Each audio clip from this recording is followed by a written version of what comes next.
পুজো দিয়ে যাত্রা শুরু চোর ছবির। নৈহাটির বড়মার মন্দিরে জিতু দেবলিনা সহ ছবির কলাকুশলীরা।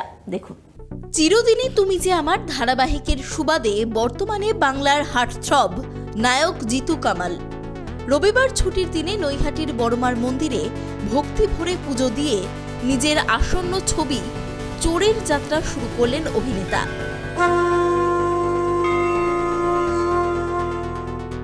সঙ্গী ছবির পরিচালক অগ্নিদেব চট্টোপাধ্যায়, তার স্ত্রী সুদীপা, পুত্র আদিদেব সহ চোর ছবির কলাকুশলীরা।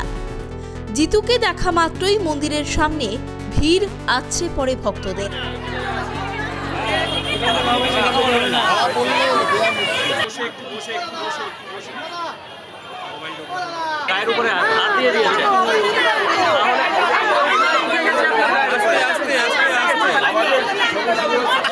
মার কাছে কি চাইলেন?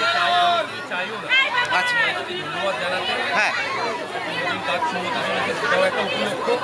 মেন উপলক্ষ হচ্ছে ধন্যবাদ জানাতে। আমি যা পেয়েছি ঠিক। আমি আমার নিজের থেকে বেশি পেয়েছি। আমি এতটা হয়তো মোবাইল ছিল।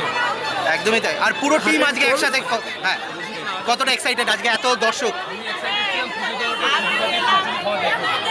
যারা এই পরিচালনার দায়িত্বে আছেন, রয়েছে, প্রার্থনা রয়েছেন, এখানে সমস্ত কিছু এত সুন্দর, এত সিস্টেমেটিক, দারুণ। এখন দেখার বড়মার আশীর্বাদ নিয়ে জিতুর এই নতুন ছবি বক্স অফিসে কতটা চুরি করতে পারে দর্শকদের মন। অনুষ্কা জোয়ারদারের রিপোর্ট, কেটিভি বাংলা।